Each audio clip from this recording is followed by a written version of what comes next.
Welcome to my YouTube channel. আজকে আমরা class 10 অর্থাৎ মাধ্যমিকের কোষে দেখি 1.3 যে অঙ্কগুলো আমরা এর আগের ক্লাসে করেছিলাম তারপর থেকে আমরা এখান থেকে অঙ্কগুলো করব। এর আগের ক্লাসে আমরা 5 নাম্বার দাগের অঙ্কগুলো করেছিলাম। আজকে আমরা 6 নাম্বার দাগের অঙ্কগুলো করব। তো এই চ্যানেলে যারা নতুন তারা অবশ্যই এই চ্যানেলটিকে সাবস্ক্রাইব করবে এবং যারা আগে থেকে আছো তারা এই ভিডিওটিকে লাইক এবং শেয়ার করবে। তো 6 নম্বর অঙ্কটা কি বলছে দেখা যাক। এখানে 6 নম্বর দাগের অঙ্কটা বলছে 2 অঙ্কের একটি সংখ্যার দশকের ঘরের অঙ্ক এককের ঘরের অঙ্ক অপেক্ষা 3 কম। তার মানে এখানে বলতে চাইছে যে দশকের ঘরের অঙ্ক এককের ঘরের অঙ্ক অপেক্ষা 3 কম। সংখ্যাটি থেকে উহার অঙ্ক দুটির গুণফল বিয়োগ করলে বিয়োগফল 15 হয়। সংখ্যাটির এককের ঘরের অঙ্ক হিসাব করে লিখি। যে ধরি এককের ঘরের অঙ্ক x, তাহলে দশকের ঘরের অঙ্ক কত হবে x - 3, কারণ 3 কম বলেছে। তাহলে সংখ্যাটি কত হবে?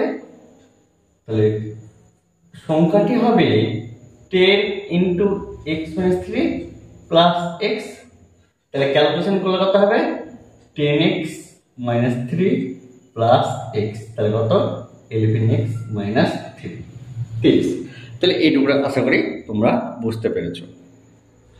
এবার কি বলছে সংখ্যাটি থেকে, তারপরে সংখ্যাটা এইটা, তাহলে এই সংখ্যা থেকে কি বলছে উহার অঙ্ক দুটির গুণফল বিয়োগ করলে, তাহলে তো অঙ্ক দুটি এইটা, তাহলে এইটা থেকে আমরা কি করতে হবে এই দুটোর গুণফল যদি বিয়োগ করি তাহলে সংখ্যাটা কত হয় 15।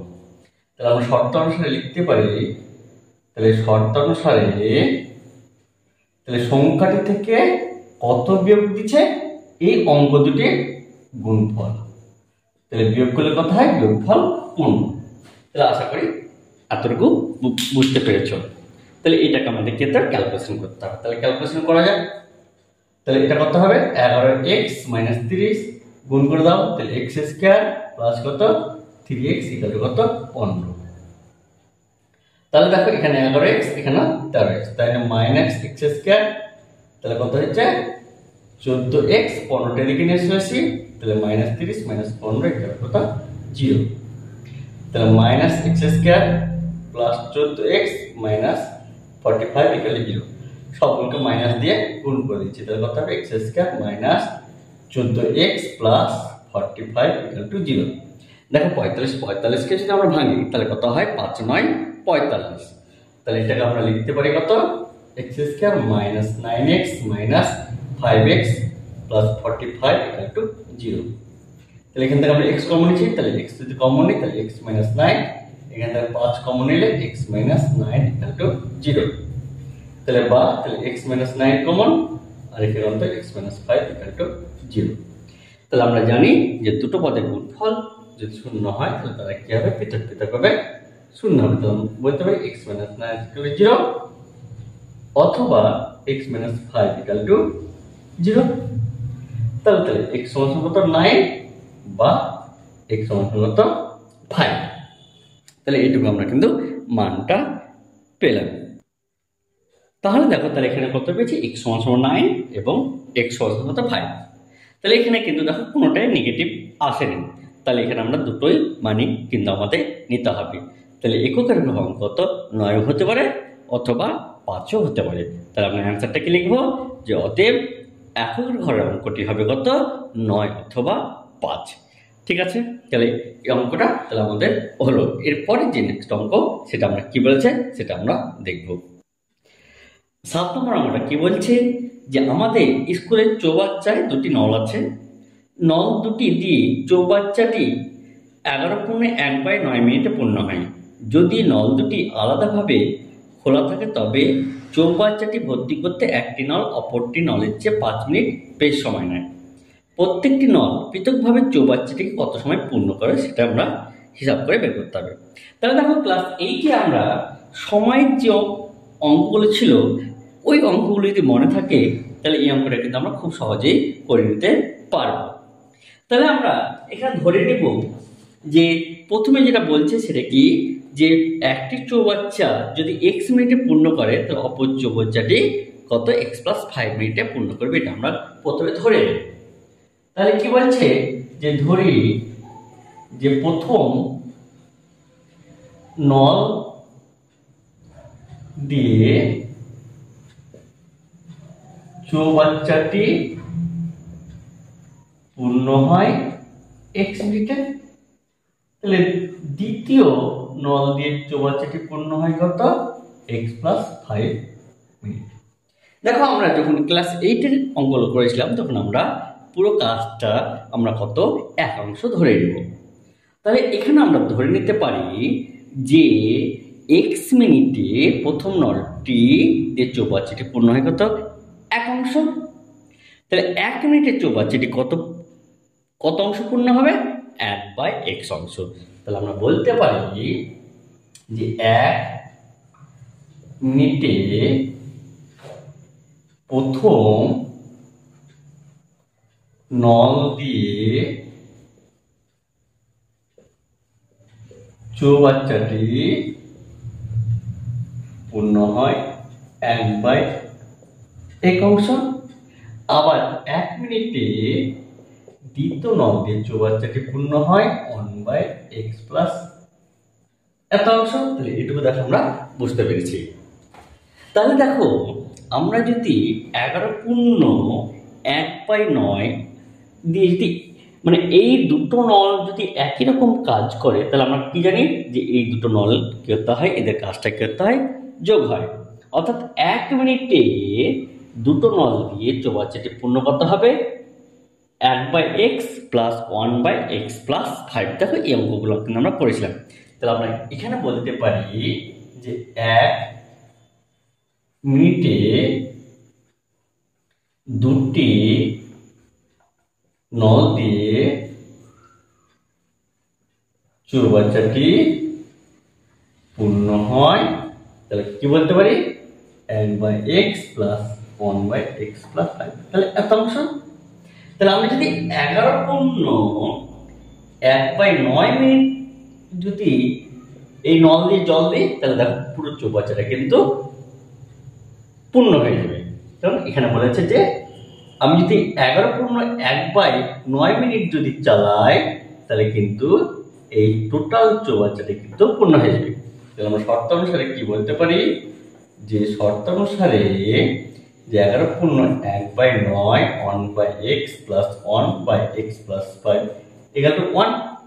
কারণ 11 পূর্ণ অর্থাৎ এটা 100/9 মিনিট যদি আমি চালাই তাহলে এই চৌবাচ্চাটা কিন্তু পুরো অংশ পূর্ণ হয়ে যাবে। তাহলে এটা আমরা দেখো আমরা বুঝতে পেরেছি। এবার এটাকে আমাদের কি করতে হবে, ক্যালকুলেশন করতে হবে।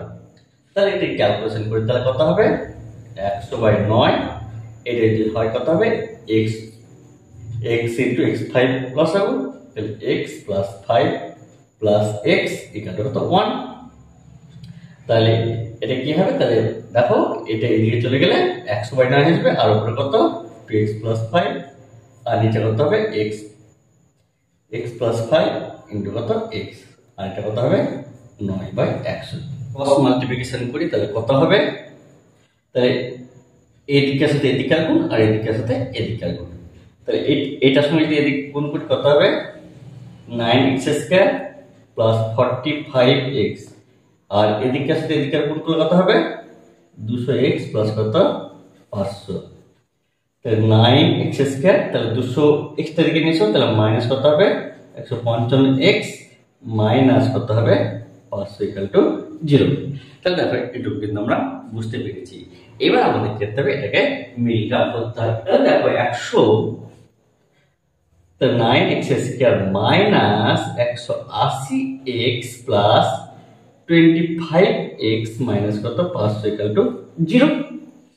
এইখান থেকে দেখো তাহলে কত 9x কমন যাবে, 9x কমন গেলে x মাইনাস 20 আর এখান থেকে দেখো 25 কমন, তাহলে x মাইনাস কত 20 = 0। তাহলে x মাইনাস 20 এবং x মাইনাস 20 কমন, তাহলে x মাইনাস 20 কমন, তাহলে এখানে কত 9x প্লাস কত 25 ইকুয়াল টু 0। তাহলে আমরা কি বলতে পারি যে এটা যেহেতু দুটো পদের গুণফল 0, তাহলে আমরা লিখতে পারি এটা 0 অথবা কি এটা 0 আমরা লিখতে পারি। যে হয় x minus 20 ইকুয়াল টু 0 অথবা x plus 25 ইকুয়াল টু 0। তাহলে এখানে কি পাবো x সমান 20 আর এখান থেকে কত x minus 25। এটা কি নেগেটিভ, তাই এটা কি হবে অগ্রাহ্য। তাহলে আমার কাছে প্রশ্ন চাইছে যে দুটি নল দিয়ে কত সময়ে চৌবাচ্চাটি পূর্ণ হবে।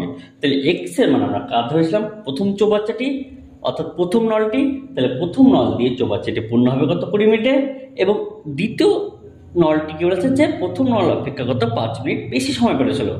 তাহলে প্রথম নলটা যদি 20 মিনিটে পূর্ণ করে, তাহলে দ্বিতীয় নলটি কত মিনিটে পূর্ণ করবে 20 প্লাস 5 সমান কত 25 মিনিটে পূর্ণ করবে। তাহলে আশা করি এই অঙ্কটা তোমরা বুঝতে পেরেছ।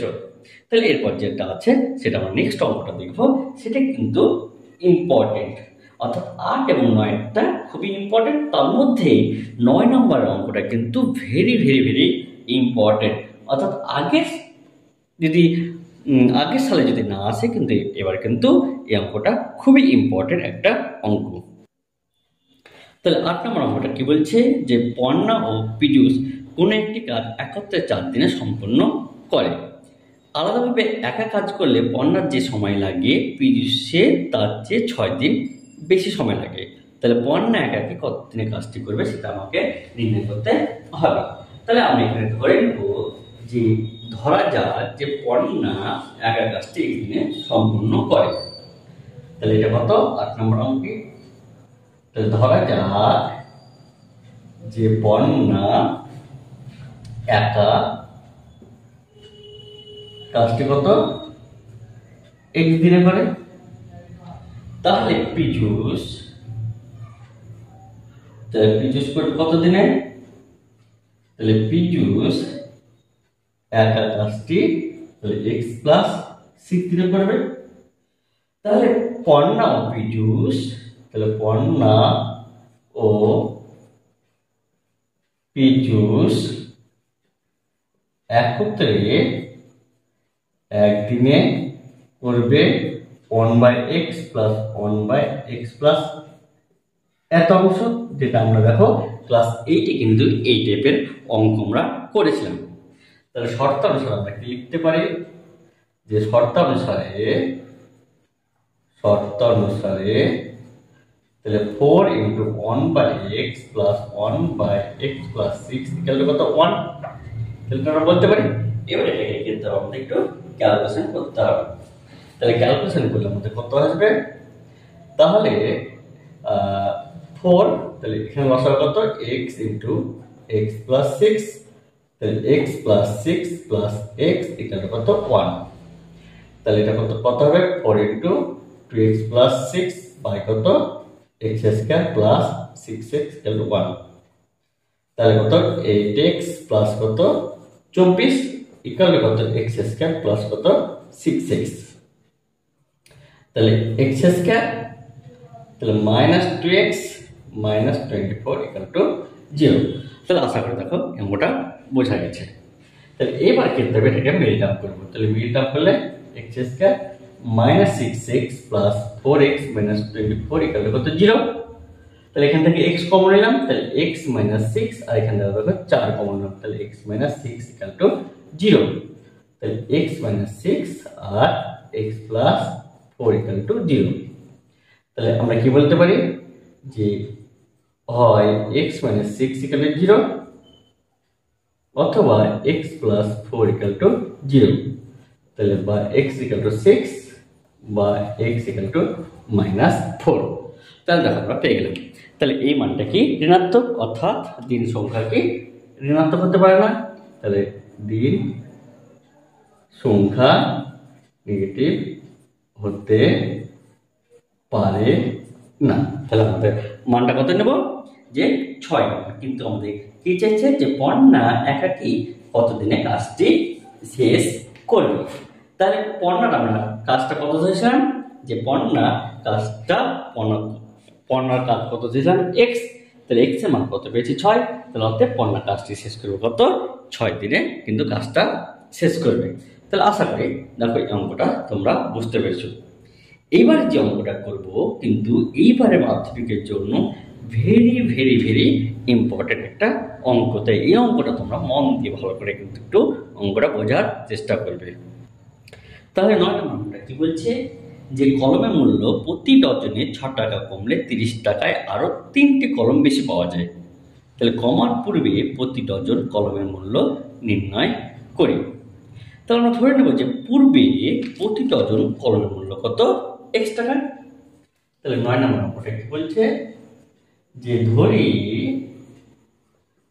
পূর্বে প্রতি ডজন কলমের মূল্য কত, x টাকা। এখন প্রতি ডজন কলমের মূল্য কত, এখন কি বলছে প্রতি ডজনে 6 টাকা কমে যাচ্ছে, তাহলে x মাইনাস 6 টাকা। তাহলে এইবার দেখো যে আমরা x টাকায় কত ডজন কলম পেতাম আগে, 1 ডজন, আর এখন 1 ডজন কলমের মূল্য কত, x মাইনাস 6 টাকা।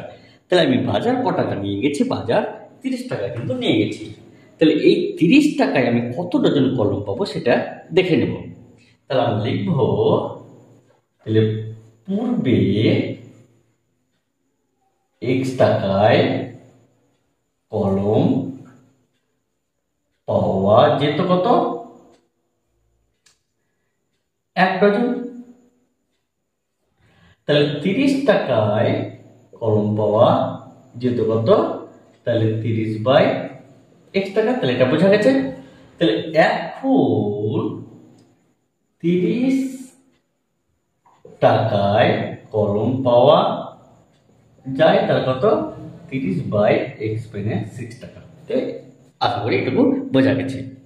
তাহলে দেখো এখনকার যে কলম যে পাওয়ার পার্থক্য সেটা কত বলেছে, 3টা। তাহলে আগের থেকে দেখো এখন 3টা কলম বেশি পাচ্ছে। তাহলে আমরা শর্তানুসারে কি বলতে পারি যে শর্তানুসারে 30 by x minus 6 minus 30 by x equal to 3 by 12। দেখো এগুলো কিন্তু প্রত্যেকটা কি ডজন, আর 3টা কি ছিল টি। তাই আমরা কি করলাম, এই 3টাকে 12 দিয়ে ভাগ করে ডজনে প্রকাশ করে নিলাম। তাহলে অঙ্কটা দেখো আমরা ইকুয়েশন তৈরি করে নিয়েছি। এবার কি করব, এটার একটু ক্যালকুলেশন করব। ক্যালকুলেশন করলে আমার অঙ্ক কমপ্লিট।